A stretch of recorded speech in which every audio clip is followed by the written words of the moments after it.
Hello, ladies and gentlemen, and I'm just coming here today to talk to you guys about the benefits and opportunities we have here in Florida for creating a garden and being able to sustain, vegetables and garden materials on our own.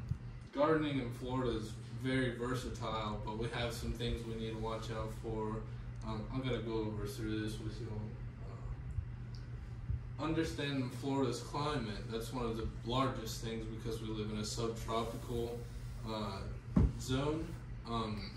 So we have a lot of palm trees, a lot of things like to vibe off the sunshine, and it's very humid here, so you have to have plants that aren't going to die from that. They're not going to die from the heat waves and even the extreme cold snaps. And assessing the climate to fit your garden needs, that's something that we can do.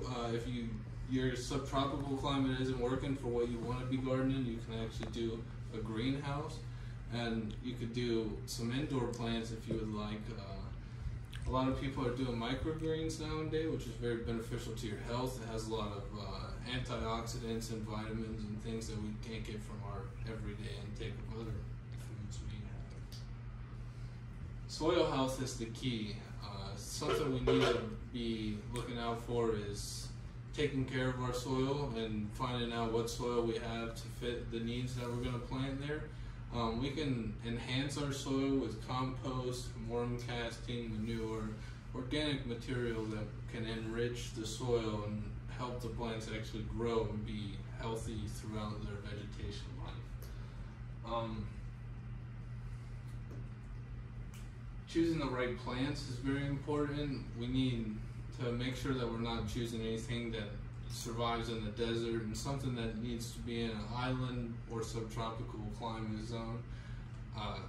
There's a lot of things we can do to enhance though, like water irrigation. If we do have dry summers like we're having now, you could put water irrigation out and make sure you're watering your plants. But choosing the plants that are going to thrive the best in Florida is probably the best option. It'll optimize your choices in vegetables and fruits and things you can grow in your garden. There's some practical gardening techniques that are very important.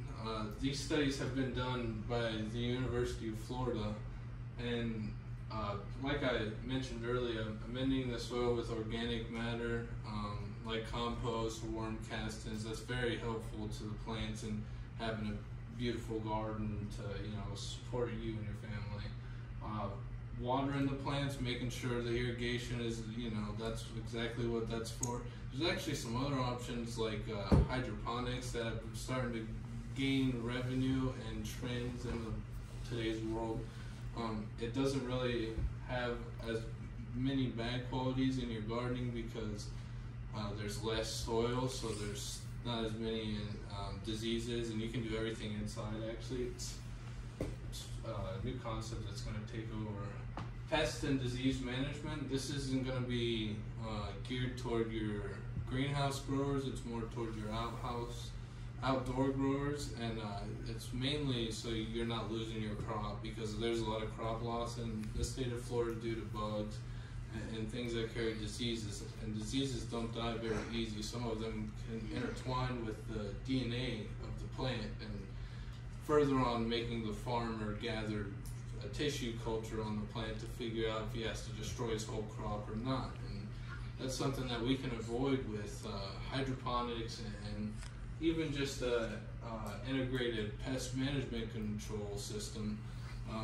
It's something that we can do to improve our gardening and prolong the future that our garden can take, so we're not taking beatings and destroying plants that might be healthy.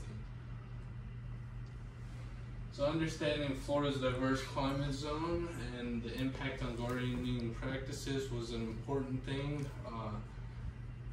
We have to assess the climates that we're in when we're planting. We have to assess the soils and nutrients in the soil, the pH levels, so we can know what plants are going to thrive best in that soil, or if we need to add any enhancing compost or manure in the soil, we could definitely do that to enhance our grow. And we need to watch out for pests and diseases.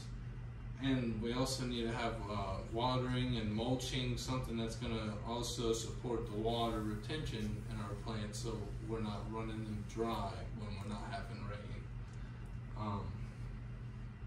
Thank you guys. Those are the works I cited. A lot of them were from UF, so, you know. Okay. Thank you. Great job.